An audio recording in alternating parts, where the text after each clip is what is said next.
Well, with this week's Cardiology Countdown, we'll begin with an interesting study looking at the impact of the COURAGE trial. As everyone knows, back in March of 2007, this study found no added benefit of PCI on outcomes in stable patients as compared with medical therapy alone.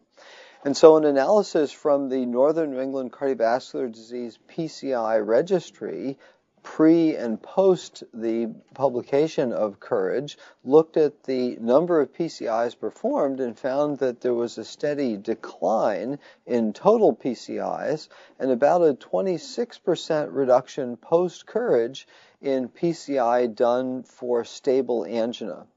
For other indications such as STEMI or unstable angina, that stayed roughly the same, down about 5%, but a bigger change in PCI for stable angina, and thus an apparent evidence-based change in practice.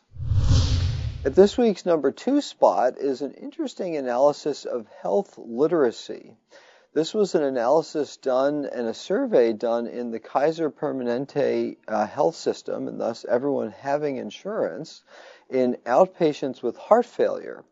They used standard surveys to look at health literacy and found that about 17.5% were characterized as having low health literacy. Now, these patients were older and generally sicker with more comorbidities.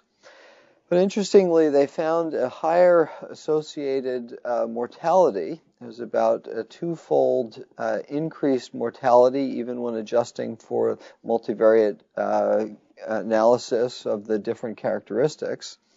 Hospitalization was not significantly higher in the adjusted analysis. And so this calls attention to health literacy as potentially a factor in higher mortality, and one that hopefully we can impact on.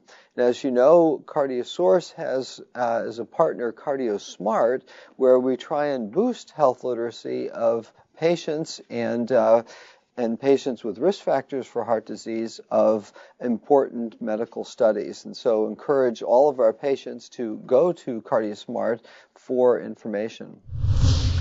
And at this week's number 1 spot is a terrific analysis from the Swedish National Registry looking at STEMI Care over the past 15 years, dating back to 1996, with data through 2007.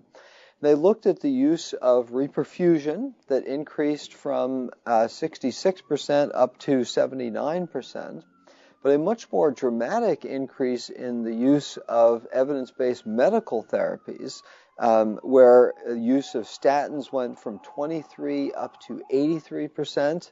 Use of clopidogrel was 0 initially, and that went up to 82%, and other increases in other medications as well.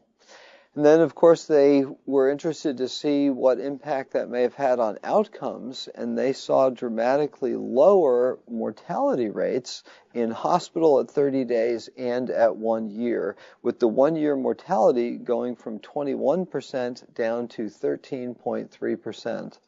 And obviously some of these will be related to the changes in care, and so I think encouraging evidence from this ongoing registry to see that all of the application of medical advances turns into improved outcomes for our patients. And so for this week's Cardiology Countdown, I'm Chris Cannon.